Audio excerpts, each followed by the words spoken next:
The Renaissance is an epoch around the 16th century. It began in Italy before it reached Britain. The word Renaissance is the French word for rebirth.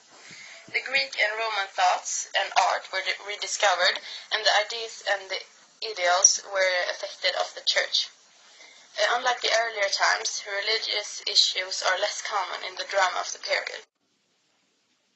William Shakespeare is a big influence on the Renaissance. His plays focus on the individual's efforts to manage with the various aspects of life and his or her relations with other human beings. Humanism is a cultural current that evolved during the Renaissance and had the human as the center of attention. It focused on man's life on earth, his or her ability to learn, develop, and discover. John Milton was also a big part of the Renaissance. He was kind of the bridge between the Renaissance and the Restoration. He wrote mostly political pamphlets, for example, Divorce and the Liberty of Press. This sonnet is written by William Shakespeare. A sonnet is a type of poem that came to be developed during the Renaissance.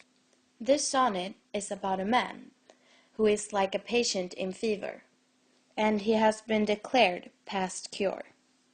His thoughts and words are like madmen's, but still he continues drinking and eating the same food that caused his disease. This because he sees no escape from the hell and darkness where his mistress resides. In this sonnet, we can see that Shakespeare used a lot of metaphors. This was very common during the Renaissance. We can see in the first line that Shakespeare uses the word fever. Fever is a term often associated with love during the Renaissance. It was also believed that the sick person desired the things that were not good for them, in this case, love. During the Renaissance, the authors spoke about spiritual and physical love a lot. We can see again on line 3, feeding on that which does preserve the ill. His love is feeding on the forbidden fruit, which causes the illness to remain. Here we can see again the main theme, love. And yet again, on line 4, the uncertain sickly appetite to please. Here we see he wants to please the love. He has lust, carnal desire. Here again we can see that the physical love that we talk about during the Renaissance. So we can clearly see that this poem by Shakespeare shows one of the main themes in the Renaissance, love, both spiritual, but in this sonnet, more physical. The humanism is built on the human individual and his or her value. This definition shows us some clear humanistic features in this quote out of Hamlet. Despite his apparent madness, Hamlet demonstrates a keen understanding of human nature as he consoles his wife to abstain from relations with the new king.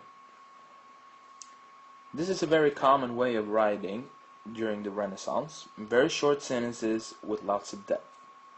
The writers were inspired by the Greco-Roman style of writing, both considering the theme and the style. Love and lust was also a theme that was used lots during the Renaissance.